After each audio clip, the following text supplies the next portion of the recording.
I saw the city in the deep, deep distance that was dark green and all these lights flickering and clouds flowing over it. And this all started after tremendous geometric patterns that are incredibly rapid that you cannot describe to anybody. They're so fast. After those had slowed down, I saw this city in the deep distance. So I was sort of watching that, and then this ball of light goes right past me, right in front of me, like, what was that? It didn't scare me, except it was so close. After that, I started looking around. It's like you're in this place, and you're going, why am I in this place? And then I noticed that there was this woman off to my right with a real long nose. She had green skin. She was turning this dial, and I realized she was turning the volume of lights up and down on the city in the distance. And as soon as I looked at her, she noticed I was watching her. And she said, so what else do you want? I said, what else do you have?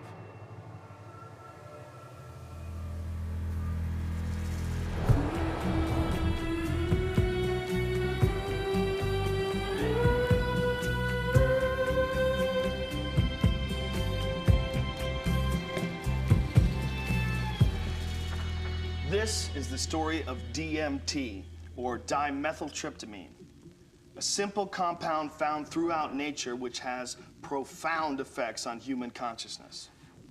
One of the things, besides what it does, one of the things about DMT that always fascinated me was the fact that it's such a simple molecule. DMT stands for dimethyltryptamine, N-dimethyltryptamine. If you actually look at the ring structure of DMT itself, you only have really 4 positions that you can attach things to. So you can make diethyl or dipropyl. There are some other types of carbon chains you can attach to that end that do give you compounds that have activity, but very different from DMT. It biosynthetically, it's 2 steps from tryptophan.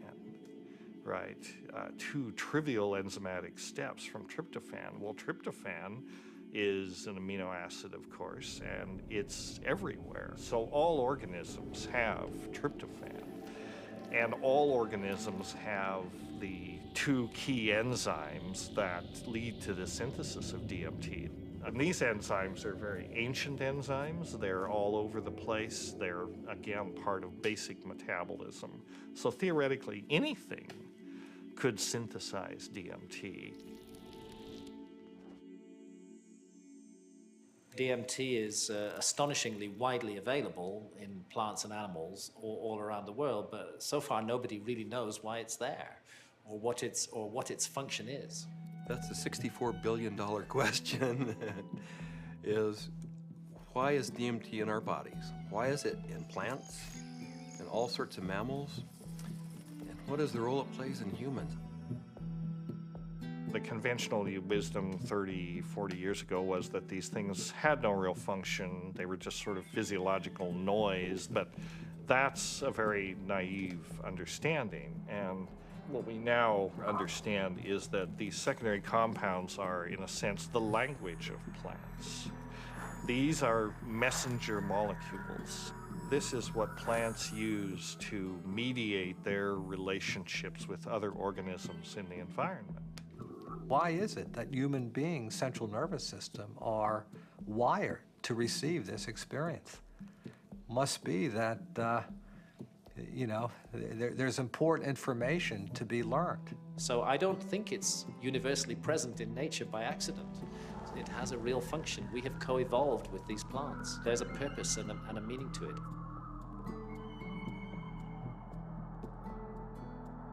So it really fits in with the notion that DMT may be the common molecular language, resonant language, among all living beings on this planet and maybe others as well. I can't think of a more powerful tool to explore the whole question of what is consciousness. these substances are tools that can be used to expand awareness in all areas of life and apply that expanded awareness for the betterment of people's lives and their communities, their families, and our society. The good news is that there's a growing number of Westerners and actually intellectuals, scientists, artists, movers and shakers, filmmakers, and so on, who realize that this stuff is all too interesting just to go on keeping it swept under the rug. And meanwhile, the Inquisition was a long time ago, the birth of rationalism was a long time ago. At this point, there's no good reason, apart from bad habit, to keep up these barriers. With the help of two concepts that are traditionally opposed, science and spirituality, we humbly reintroduce psychedelics back into the cultural dialogue. DMT, the spirit molecule, it's a conundrum, it's a paradox. What the spirit is the inner world. The molecule is the external world. So the psychedelics or entheogens take us from the science to the spirit. I was drawn to the pineal gland, which is a very small organ in the center of the brain, which has always been an object of interest and even veneration for a lot of esoteric physiological disciplines. I thought, it wasn't totally crazy to presume a pineal site of origin of DMT. Which, fit in nicely with my theory that the pineal was somehow involved in naturally occurring mystical states. This hypothesis proposes that the pineal gland at certain times, when it's under a specific stress or stimulation, it releases a significant amount of this hormone, DMT, and it's that hormone that facilitates the entering and exiting of the soul in the body. This is what the Jewish sage mystics have been describing in a coded language for literally thousands of years. Through meditation, through fasting, chanting, any number of techniques, there might be a burst of endogenous DMT that was correlated with mystical and near-death experiences.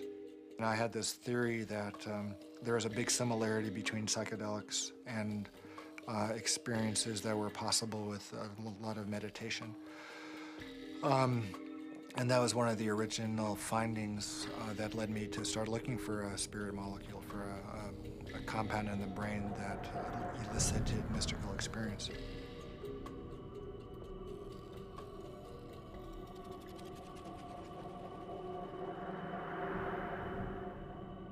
I think there may be a role for DMT in explaining any number of hallucinatory phenomena that man has experienced throughout his history. Creativity, imagination, dream states, changes that occur due to isolation, trauma, starvation, all of which produce hallucinatory phenomena. These hallucinatory phenomena are explainable by the presence of compounds known to produce hallucinations. And the only compounds that we know of that are capable of doing this are the class of compounds known as hallucinogens.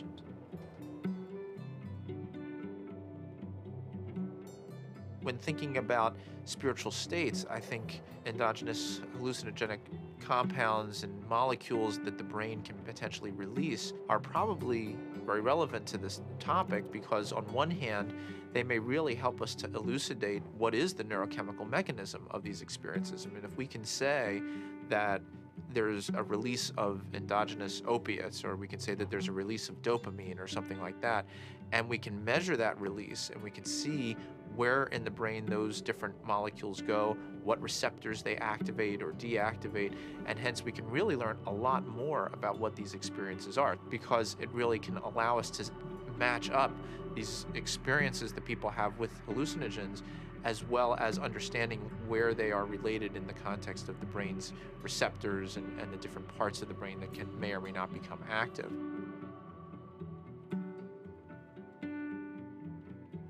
One of the other interesting things about the pharmacology of DMT is that it's actively transported into the brain. And so you have to wonder about the role of DMT in just everyday, normal, perceptual, activity. Too much DMT and things become very psychedelic, or, not enough, DMT in the brain can make things dull and flat and gray. There's something that, for me, makes sense about DMT. You called it the spirit molecule. It might almost be called, the reality molecule. Philosophically, it makes sense that something that would be so fundamental to the way we perceive reality would be imbued out there in reality.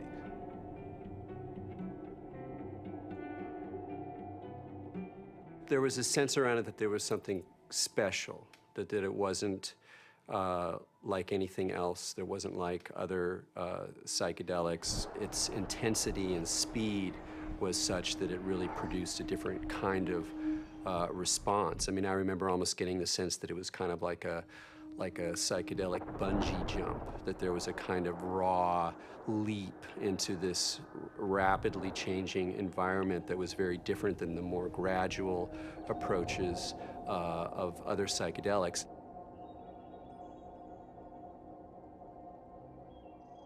Smoke DMT is sort of like the drive-by shooting of psychedelics.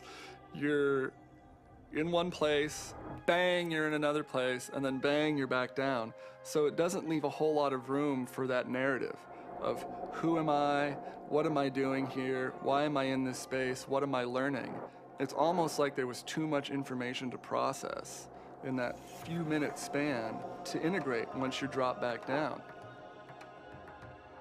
Dimethyltryptamine, when it's administered, has a very rapid onset and a very short duration of action. This is because it's very rapidly broken down by the body so that it can be cleared. DMT is rapidly degraded by an enzyme in the liver called monoamine oxidase, or MAO. That's the reason it's not active when you take it by mouth. Whereas psilocybin, when you take it by mouth, it's not broken down by monoamine oxidase very quickly at all. So it gets through the liver and passes on into the bloodstream and into the brain.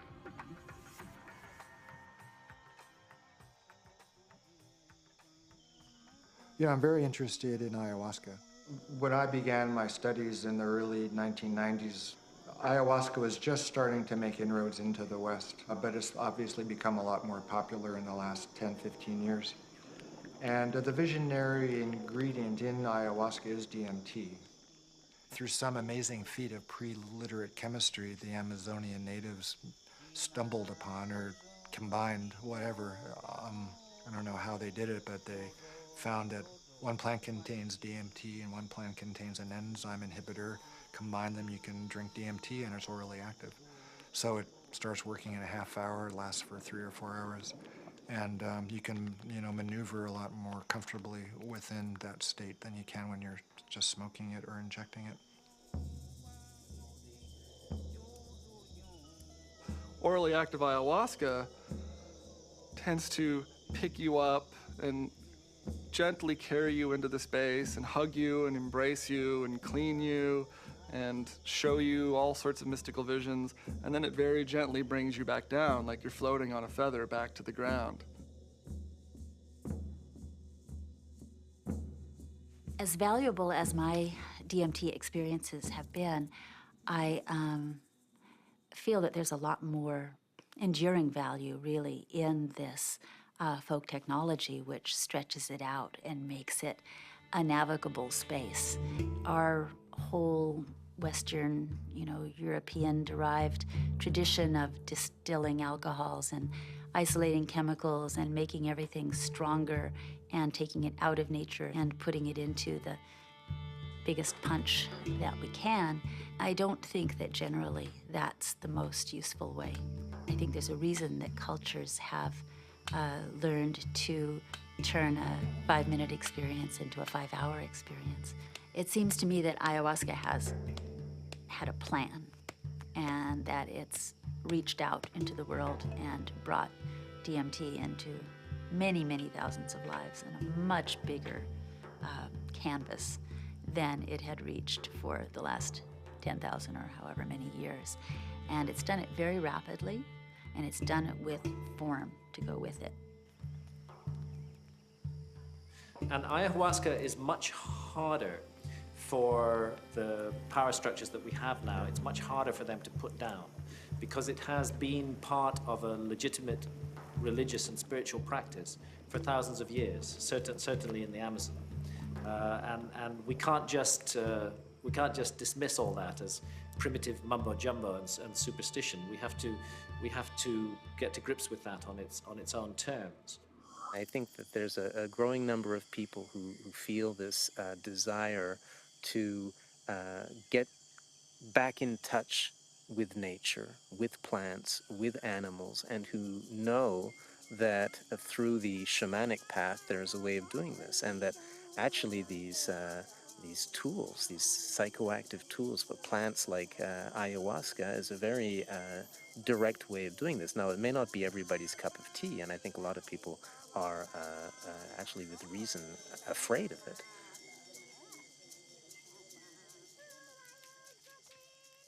I think like a lot of people in my generation, I first heard about DMT through Terence McKenna. And it was a very funny way to become aware of such a powerful and interesting and anthropologically rich topic as a compound like DMT, because it really became more, it was almost more of a concept than something that people were necessarily taking.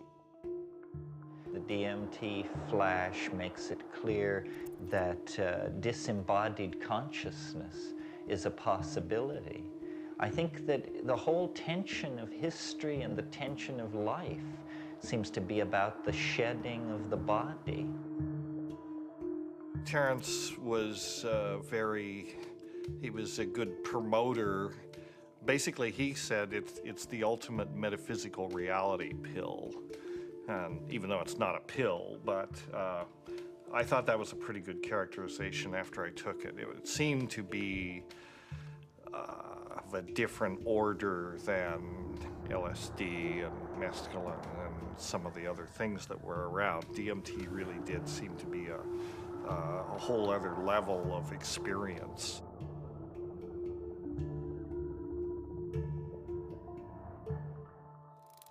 I ask that you suspend any opinions, either negative or positive, about these compounds. Whatever you believe their value to be, they continue to have profound effects wherever we find their use, whether it's contemporary Western culture or in the Amazon rainforest.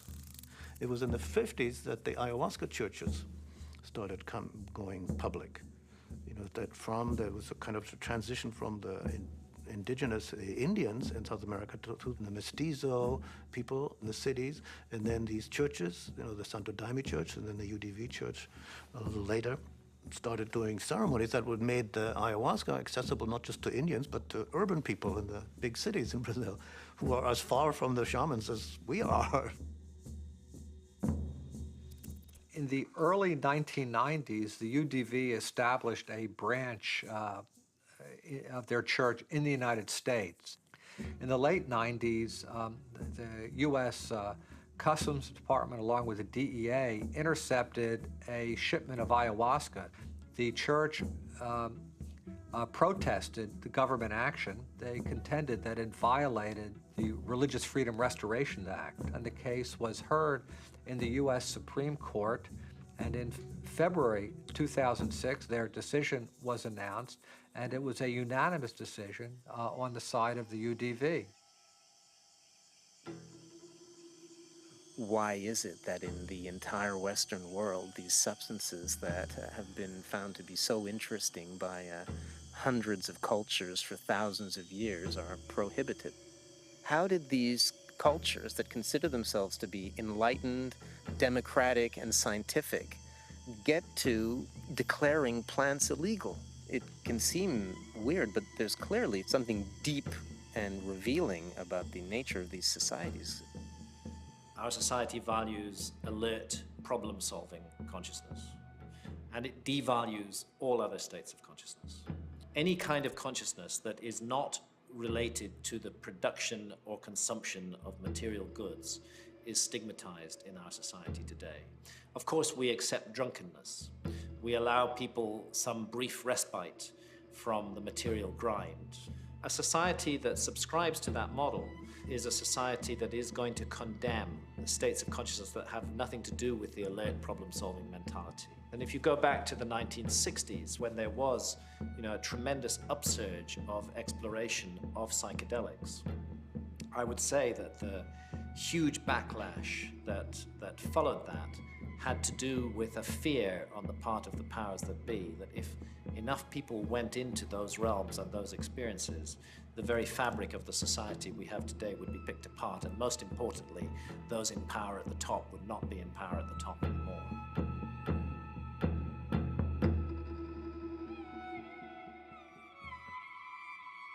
There was an optimism that was ungrounded, that Vietnam was happening, that all this real stuff was going on, and that the psychedelic movement wasn't really addressing that in a real way, and that Timothy and that bunch sold us a false bill of goods that didn't really work. We are now, whether we like it or not, in the psychochemical age. In the future, it's not going to be what book you read, it's going to be what chemicals do you use to open or close your consciousness. Chemicals can help us learn faster. Chemicals can help us expand or contract our consciousness. The atmosphere in the 1960s was, we are doing research here. We are dedicating our lives to trying just about everything on the planet. So we would try it. Then we would talk about it, then we would evaluate it. We regarded ourselves more or less as spiritual pioneers. I mean, the way I look at the 60s, you can see it as a kind of failed attempt at a mass cultural voyage of initiation. So people would try to go out into these other realities, but they didn't have a basis for it. There weren't wisdom traditions and elders, there weren't like connections of shamanic lineages, so people would go out and they would kind of like smash apart. Timothy Leary really so discredited a scientific approach to studying this, because he started off doing interesting research and then got into advocating use in a way that was incredibly threatening. Culturally, we reacted, and politically, it became impossible to do this sort of research. Funding agencies didn't make resources available. Regulatory agencies increased the practical hurdles for initiating this kind of research. And I think people who had interest in research of this type largely were discredited because of their interest in the research. Social, political, scientific issues that came together pushed these drugs out of the scientific marketplace.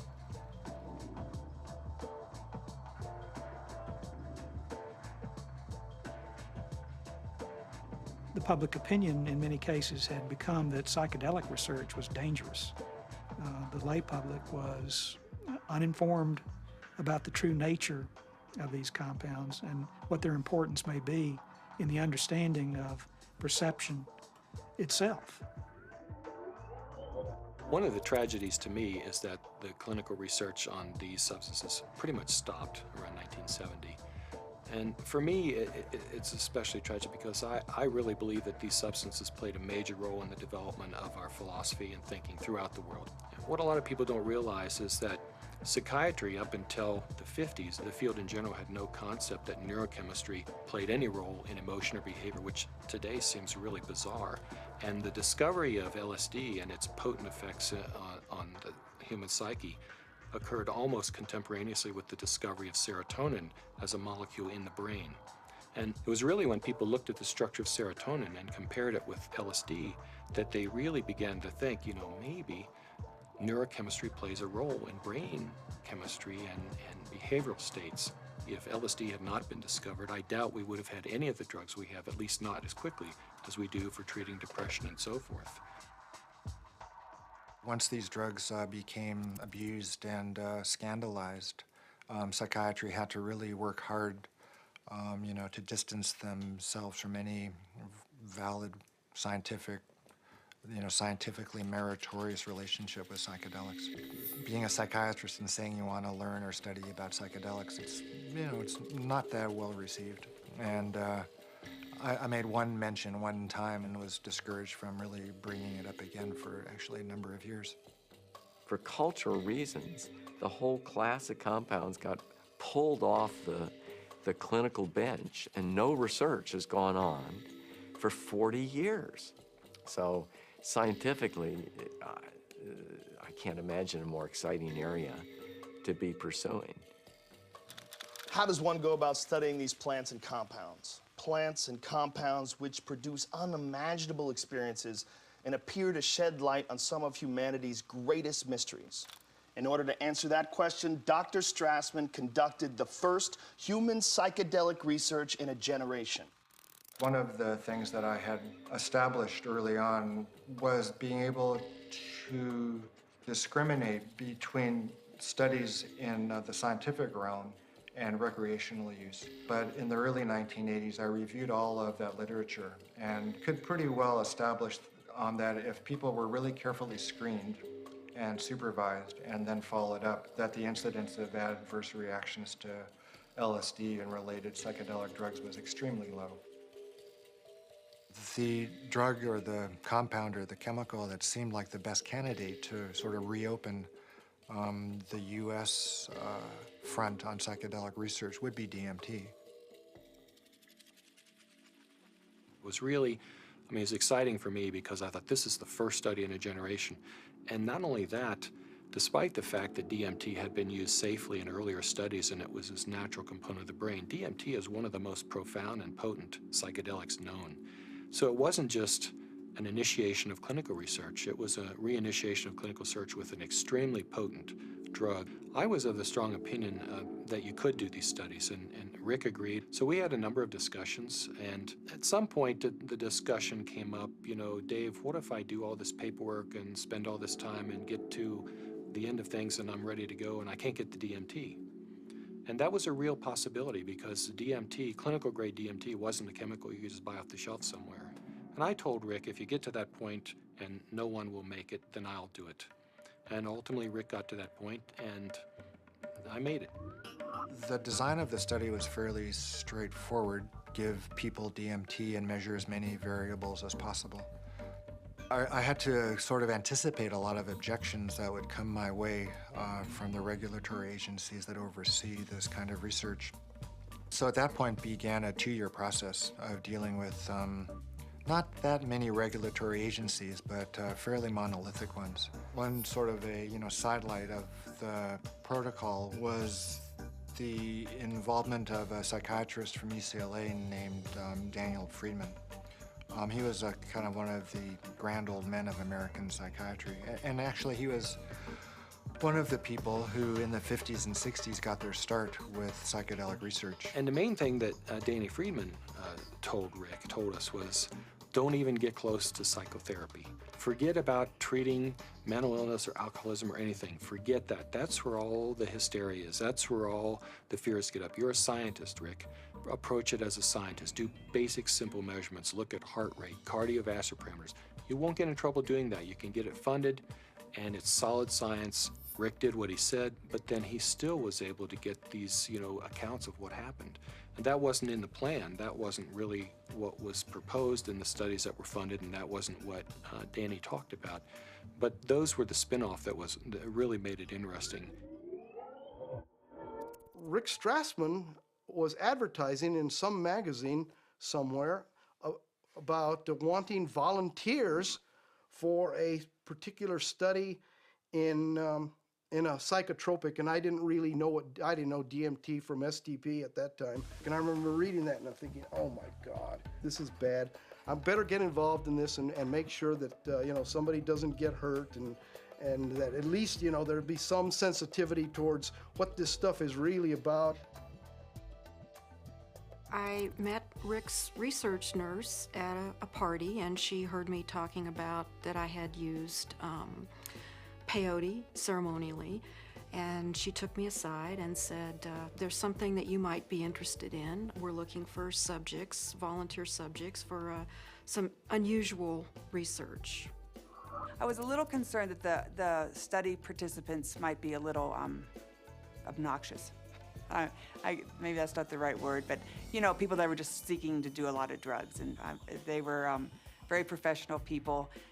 There were varying degrees as to how much hallucinogen use they had been through. It seemed like there were some people that it felt like they had made it their life mission to experience every kind of substance out there, and then other people who I think were just interested for their own personal growth and or curiosity. Once we actually got into the preparation for the actual trips, Rick asked me about roller coasters. Do you like roller coasters? You know, the sensation of going up really high and then slamming back down towards Earth. And I said, no, I hate them. They're horrible. And he said, not good. I just wanted to go with the experience, learn as much as I could, absorb as much as I could, and be humble to it. The idea of legally sanctioned psychedelics was just very compelling. Plus, you're in a hospital, so should you get that uncomfortable experience that you're dying, you're with doctors in a very safe environment from that point of view. I mean, this was really very cutting edge, very out there, it was high risk, and people knew what they were getting into, and they wanted to have the extra reassurance, and I was glad, actually, to have a crash cart in their room and a team, you know, in the hospital to respond to any emergencies.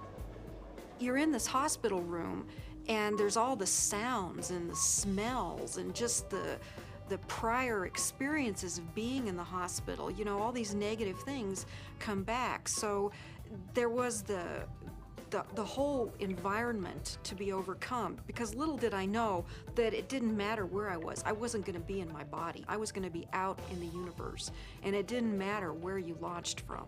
It could be a hospital room, it could be the jungle in the Amazon. It didn't matter where you were, because you weren't going to stay there.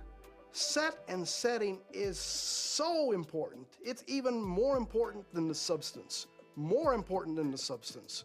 Set and setting is everything. Now, what is the set and setting when you are blindfolded? The set and setting is not what you're seeing. You're not seeing anything. The set and setting is your internal self. The things that you have learned, the capacities that you have achieved, the conditions of your own psyche and psychology, these are your set and setting.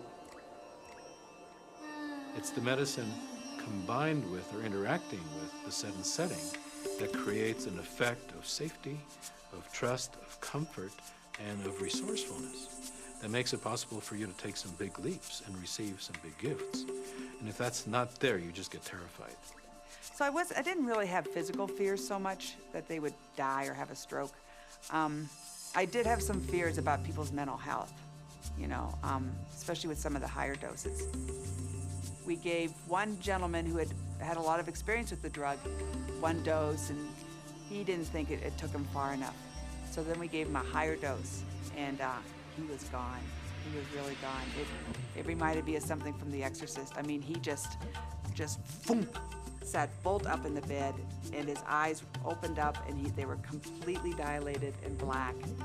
And I almost thought he was going to turn his head completely around. And I remember looking at Rick, and Rick looked at me, and I thought, oh my God, he's gone. I hope he comes back. And he did. The countdown was like, you know, counting down for preparing for your death, like waiting to surrender. And you'd feel the coldness, and the coldness just going through your veins, and it's really indescribable. It's hard to, you know, it's like ice going through your veins. And the next thing that would happen, besides my racing heart, is this burning sensation would happen on the back of my neck. I mean, this was reliable. This is like clockwork. This happened every time that you shot me up with DMT. And then there'd be a hum, and the hum would get louder and louder, and to the point where it broke apart everything that I was or knew. It was just this It just got louder and louder until you just had to surrender to the sound. And then you were there. I would get a warm, full feeling, a golden feeling in my chest before it went to my head. And I'd feel this warm rod, about 1.5 inches in diameter, start growing up inside my central channel. It would come up and sort of slow, warm up my chest, go up through my head, and slow down and put tremendous pressure in my sinuses behind my eyes, and slow down. Start to grow and distend the skin behind my forehead about 1 inch, behind my hairline. And when it had, I was afraid it was gonna pop my skin a few times because it was a very physical feeling. About 1.5 inches, 2 inches above my skull, when it popped through there, then the psychedelic trip would start. I thought I died.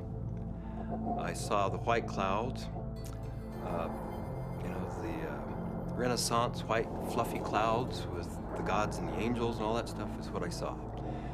I thought I was dying and going out, but I did take a quick look at Cindy and a quick look at Rick because I had my eyes open, and they were both there watching, looking very calm. I go, oh, that's really good news.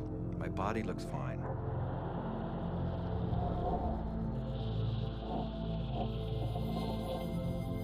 So I didn't know whether it was my birth I was re-experiencing, my death which was yet to come, because I know that time crumbles. The linearity of time is totally meaningless in these states. You are at the Godhead, the point where all time folds in on itself. More and more layers of my humanity start peeling off. Finally, the last, almost the last layer, and I can't even describe what it is, but you have, at some reaches way in there, there is like the last layer of that which defines you as a human being, and it goes click. You are no longer a human being. In fact, you're no longer anything you can identify. There was no concept of time. It was so disorienting. I was so terrified. I have never in my entire life been so terrified to be blasted out of my body, to leave my body behind, to be going at warp speed backwards through my own DNA, out the other end, into the universe. And so I went right into this white light. As soon as I went into it, I lost any sense of being different, any sense of what I was doing, past, any sense of future. It was absolutely blissful and euphoric, and I just felt like it wasn't I. I was everything. I was the light. There was no sense of separation, no shadows, no differences, no past, no future. It was all present and white to yellow light. Then I felt myself falling out of this light, and as I fell out of it, I could feel the light was like a glow, like the sun with flames coming out and lapping out, and I could already start to feel this tremendous separation. I reached across, and it was suddenly I'm in the universe, in this huge void with these beings on the other side, and I put out my hands, and this incredible rainbow of pink light went between me and these entities. And I was trying to make it be like a white light, but it was this incredible pink light, this energy of love that this capacity of love that we as human beings have, that I was trying to just send to them. This meteor-like trip through the infinite space of the interior consciousness is up pops the picture puzzle pattern door. And I'm now whizzing through this sucker like if it was nothing. I'm flying through it. But now I know what the picture puzzle pattern door is. The picture puzzle pattern door is the farthest reaches of your humanity. This is the doorway into what defines you as a human being. When you go past that, you stop being human to a degree, and the further you get past this point, the further away you go from being a human being. But right here, this picture puzzle pattern door is everything. It's everything. It's what defines you as a human being. This picture puzzle pattern door is you. This is like the actual core of where all of reality is emanating from. This is where meaning comes from. Symbols were pouring out. They were intertwined. Every symbol and letter and in every language was pouring out of this point. And I looked around at my environment and I was trying to absorb everything, to understand, but there were all of these machines or structures or things that I had never seen before, that I had no idea what they were. I was like a caveman in a computer lab. I didn't have any idea, but I knew in my intellectual awareness that this was a very advanced civilization or life forms or whatever they were. They were so far advanced from what we know here on Earth. There's one state in it, I call it the hobby horses, and they're interlocking, reticulating, vibrating hobby horses. And I use that's what they seem like to me. They interlock and they form a visual pattern that seems infinite in scape. And then you're on the inside, outside, inside, every side. And so it's less possible to use,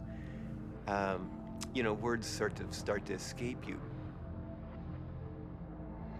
The texture of the space was very much like an animated Mexican tile. It seemed to be hyper vivid in color, in a Technicolor sense, but also very clay-like and earth, like with an earthen, pointing towards earth, but not really being of earth. And there was no I. There was just a sense of a witness being suspended in this incredible vaulted space, like a cathedral made out of stained glass of all imaginable colors. Unbelievable brilliance and saturation of color. Just this amazing pattern in this dome, this gigantic dome. It felt like the size of a small planet. And there were these winged beings. I don't remember exactly what they looked, but were like angels, something like angels, that were majestically kind of flying through the space. But there was something about the quality of how they were flying that was unique. I'd never seen anything like it. It was like, I don't know, the sense of another realm that was there. My sense was at some point, there was this implicit sense, this is the divine realm. This is the divine realm. And it was not like a thought, but it was like this implicit kind of grokking recognition.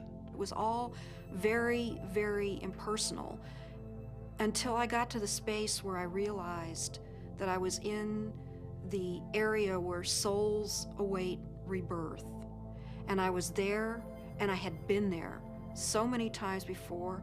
I recognized it, and this incredible transcendent peace came over me. I have never in my life ever felt such peace. Everything was stripped away. Every hope, every fear, every attachment to the material world was completely stripped out of me. I was free to just be the essence of a soul. After the medicine wore off, there is that familiar sensation of kind of coming back into the body. And I do remember that. That was part of almost all of those experiences of kind of coalescing back into sensory awareness and a sense of having a body and of that becoming a little more substantial, and then say, oh yeah, here I am, and I live in a body and I'm okay.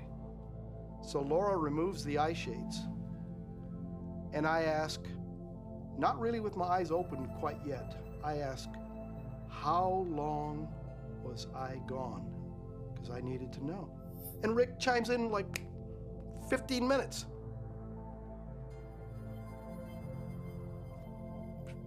for a moment, I'm shocked. I'm like, you know, the mind, you know, has to try to catch up, because now the whole cognitive dissonance of the experience has to catch up. I was gone for 15 minutes. 1,000 years of experience in 15 minutes.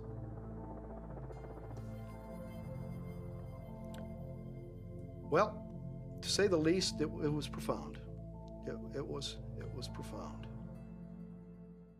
I mean, it's amazing. I mean, it's amazing what a human being can experience in a hospital bed. I mean, they can experience almost the whole universe. You know, life, death, everything in between. This is not some recreational thing, and I don't believe anybody should enter this lightly. It is life transformative. It will perhaps shake you enough to realize, you know, that you need to be awake to the fact that you don't know, and that is the beginning of starting to know. What we see here is such a tiny part of what is real. I get really frustrated because, of course, there's no way to prove that where I went was deep space, that I encountered, you know, other entities, other life forms that exist in this universe. At some point, maybe our civilization will become advanced enough and we will throw off these anchors of impossible thought, that these things are impossible, that it's not, you know, that everything that exists where we can see it. I wrapped up the studies in '95 and really just had to take a break for a couple of years. I was aware of a growing sense of discomfort with what I was doing because I just couldn't explain it. And it seemed to me if I couldn't model and explain what was going on that I was doing and just, you know, bringing people to the edge of these kinds of experiences, it seemed like I ought to. That it was a little irresponsible to be sort of pushing people off the cliff like that without really knowing exactly what it was and accepting and understanding and feeling comfortable with that model. And, you know, I think what began dawning on me after a while once I stopped the study was that I was really dealing with a spiritual phenomenon. What do these experiences say about the nature of reality, the nature of our minds, or the function of our brain that we can so quickly shift into these alternate realities? Let's take a step back and consider how these experiences inform us about ourselves, our consciousness, and the symbiosis of the two. It started seeming to me that what was happening with DMT, particularly with respect to some of these reports of entering parallel or alternate or freestanding parallel sorts of realms of existence, is that indeed was what their consciousness was doing. The chemistry of their brain, which is the organ of consciousness, was being changed by DMT in such a way that they could then receive information that we weren't able to receive normally. Yes, there's the experiences from DMT and ayahuasca, and they have their function. But if we'll also look at what it enables us to see, it just rips that filtering mechanism away for a few minutes. And for a few minutes, you're immersed in sort of this raw data sphere of input, of sensory input, of memories, of associations. I mean, it seems like the brain builds reality out of these things, what you're experiencing, what you have experienced, and how you associate and synthesize these things together to tell yourself a story, essentially, about what's going on, where you are in space and time.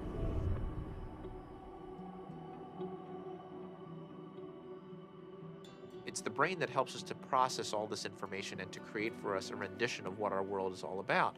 But we're trapped within that brain.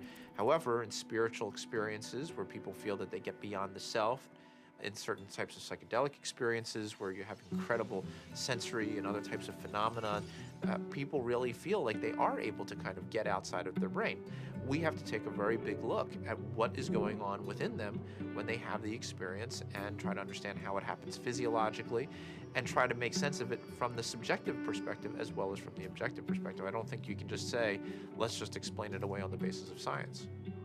What I was doing early on when I was hearing these reports were interpreting them, calling them psychological or brain chemistry aberrations or whatever, that there was a part of the brain that was being dinged that was responsible for the alien appearance phenomenon. This is not a new phenomenon. Entities in altered states, have been recognized for an extremely long time in many cultures over the millennia. Helpers, spirit assistants, angels, all of these different entities have been fairly common throughout man's experience of altered states and through much of man's mythology.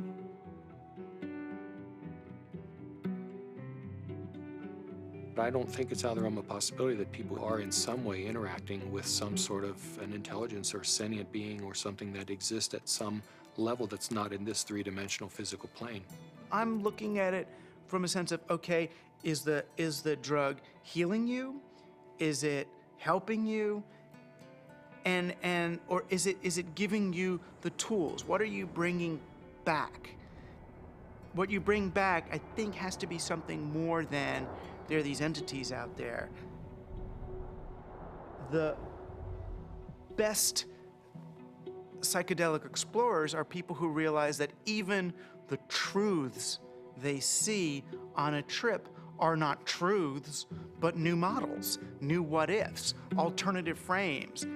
Unless there is a map and a clear methodology, then one will just have a variety of different experiences. All these various experiences that have been reported from NDEs, near-death experiences, alien abductions, alien encounters, sexual ecstasy, I believe all of these experiences, in fact, are fractals. If we understand the concept of fractal geometry, no matter how small it is, it contains everything that is in the larger picture. And thus, that validates profoundly all these various experiences. Discount the phenomenon as hallucinatory or imaginary. I think it's maybe more useful to look at a mechanism of action. If it is real, then perhaps how does it work? Look, there's extraordinarily regular phenomena that come up with these things that are clearly linked in many ways to these larger human issues around mysticism or religious experience or encounters with other entities. And here we have it. And if you can't go in there and really go in there and account for this material inside your neuroscientific framework, you're leaving a huge gap. You got to account for this stuff the way you got to account for dreams, the way you got to account for all sorts of psychoactive responses. Using DMT as an explanatory model, as kind of the mediator between our consciousness and the consciousness of a non-corporeal sort of reality, it's handy. With DMT, there are no words. I would try to wrap mathematical vocabulary around the experience afterwards. I specialized in the metaphor of vibration and how vibrations in fluids created form in fluid, and that would be the key to the relationship between the spiritual realm and the ordinary realm. This was the window that was opened by DMT. Using psychedelic drugs or other types of pharmacological substances can help to induce a state where people feel that they touch a deeper sense of reality, where they understand reality on a more fundamental level, and they gain a great deal of insight and knowledge into the ways in which the world works and how they are, as a human being, supposed to relate to that world. DMT is somehow, it seems to me in my experience, more of a breakthrough than LSD, mushrooms, peyote, and so on. It's instructive.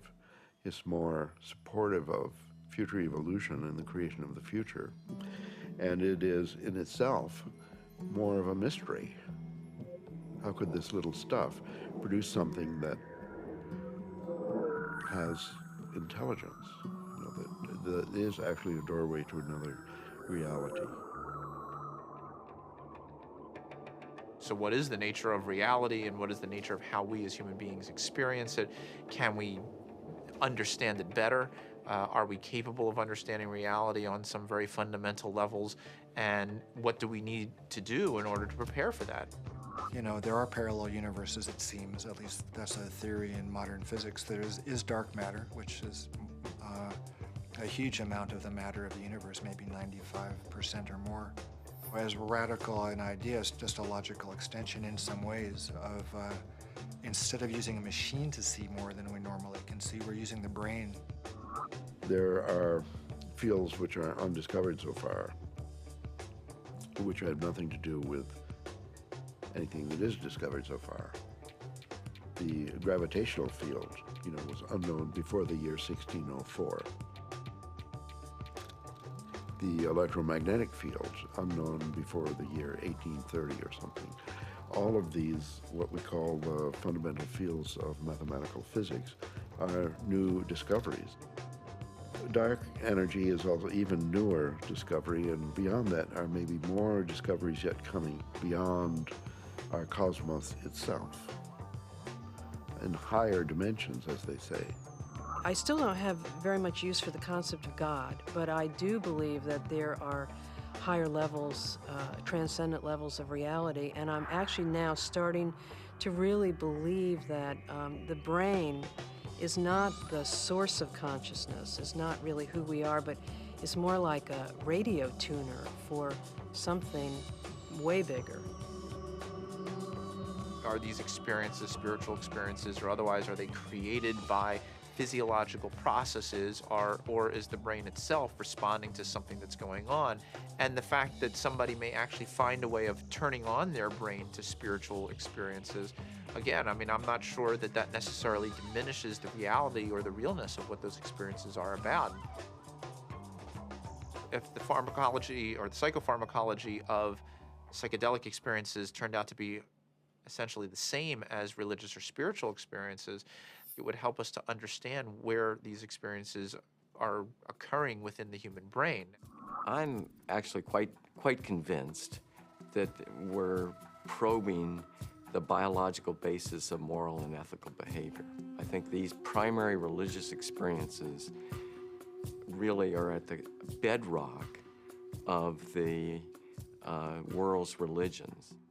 The research and knowledge and speculation about the pineal body and DMT is in fact the hand of God that is interacting with our natural evolution to stimulate and accelerate the process of redemption of individual and of collective global enlightenment.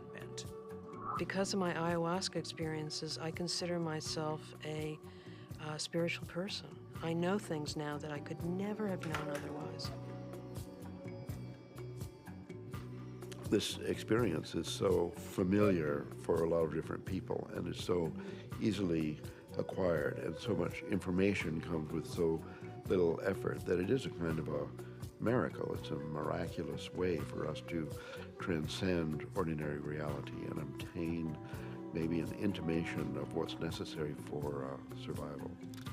Ranging from new forms of medical treatment to a better understanding of the universe to life-changing spiritual revelations, these natural tools offer us the ability to seek greater knowledge.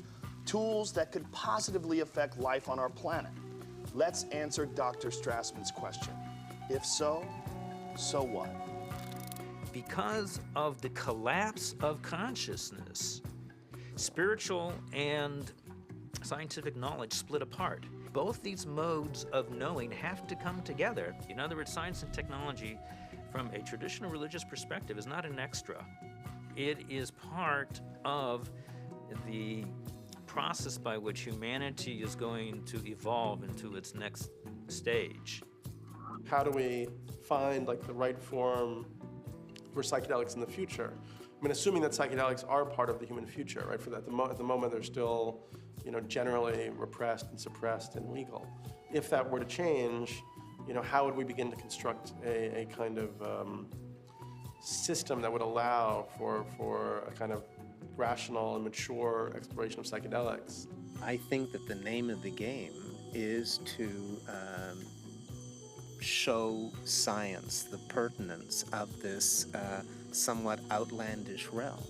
And it's not just crazy stuff. It shouldn't be considered as, let's say, not even worthy of interest or illegitimate. I actually think because it's declared off bounds, it just makes it interesting to start with. But one doesn't want to throw out the baby with the bathwater, and I think it's really important to stay faithful to science. What does it mean? Why is there a part of the brain that seems to be, for lack of a better word, a God detector? You know, what's the evolutionary advantage to having some part of the brain that seems to, you know, trigger and mediate experiences of the transcendent? The Kabbalah is revealing to us that the pineal body is actually the very edge of the higher dimension that is penetrating into our lower dimension, and it is located precisely in the middle of the brain. I can remember reading about Descartes, thinking that it was actually the interface between the spiritual dimension and the dimension of matter. And I remember studying that as a foolish idea from our history. And now it seems actually like a very interesting idea. What we are looking for out there is really in here. It is the doorway. It is the gate. So we focus on the transformative effect of the psychedelics. But it's also true that the reverse is true, that it requires transformation in order to embrace psychedelics. You know, it's one of the tricky paradoxes of postmodernism that psychedelics both require and produce a transformative effect. We have severed our connection to spirit.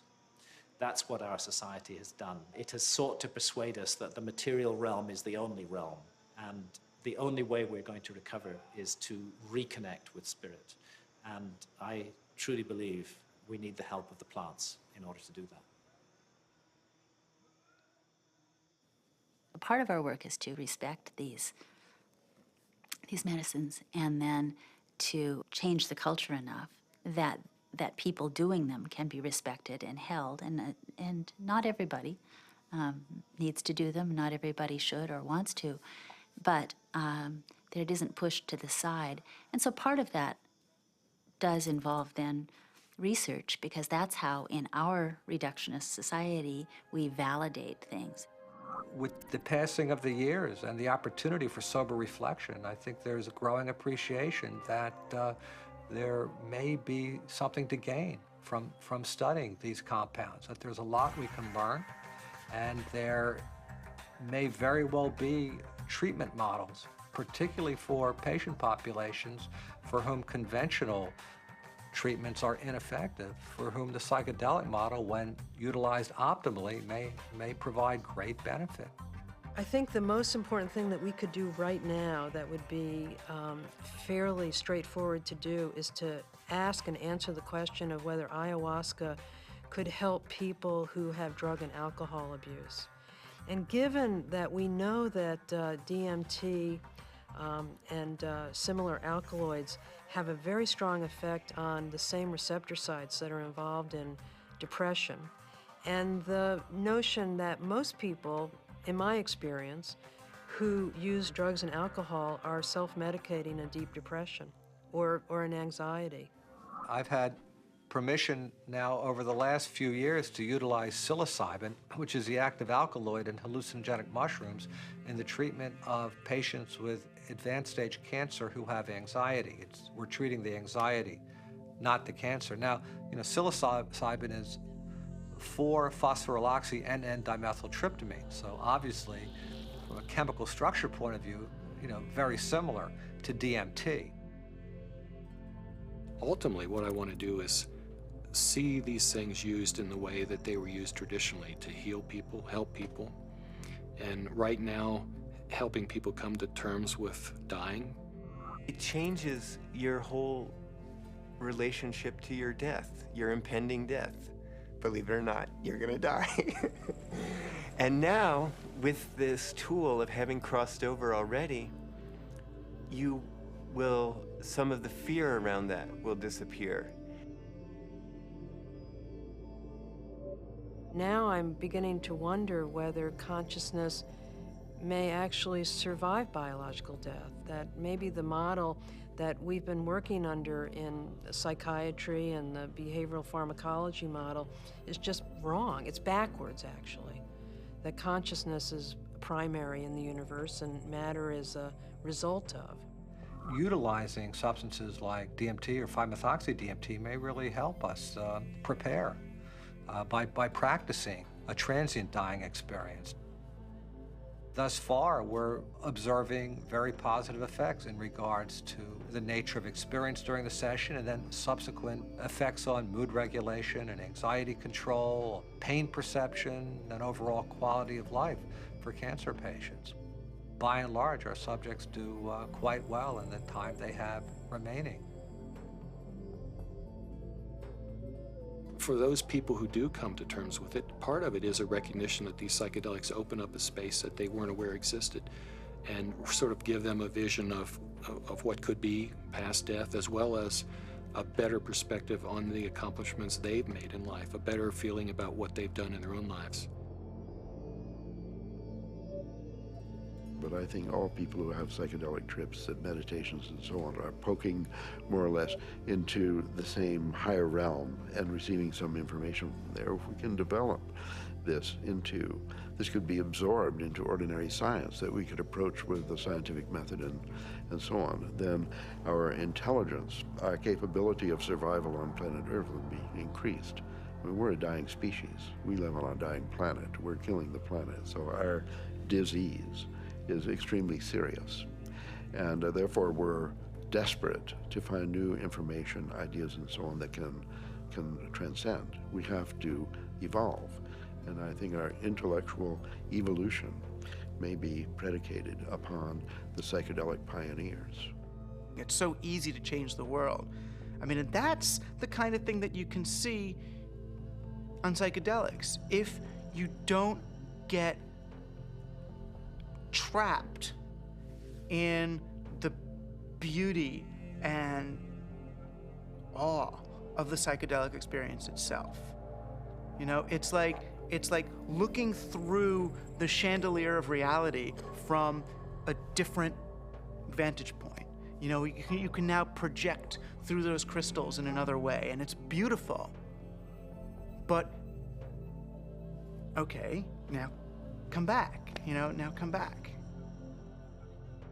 I think if I ever were to resume giving people psychedelics, particularly DMT, it wouldn't be just to kind of tinker with brain chemistry and just see what's happening. I think one of the things I also learned in the research is that you just don't want to give drugs and see what happens. That's a little, I don't know if callous is the word, but that's the first word that comes to mind. I think if you're really going to open people up like that, you need to do it for a purpose, not just for scientific curiosity. And you know, I'd like to be helpful rather than just sort of smart or clever. To my mind, is this kind of two-edged sword of simultaneously opening up to the numinous world, to the world of messages, the world of spirits, the world of entities, and at the same time rigorously taking that material into the acid bath of neurology, into sociology, into the ongoing construction of reality. And that the wisdom that these things bring is this kind of very tricky mixture of authentic religious experience with gods and messages and clear signs, and a sort of remarkable mirror of the mind. The curiosity, perhaps the uniqueness of the human creature, is that we live in both realms. We have the ability for spiritual experience, and we have the ability for physical experience. the agenda of the spirit world, if there is an agenda, is to allow us to experience our full potential and to deliver our full potential. And maybe the choices that we are making right now as a civilization and a society rebound far beyond ourselves. And I think DMT is a forcible reminder that there's a lot more about reality, the universe, ourselves, the biosphere, whatever, that there's a lot more to it than we imagine.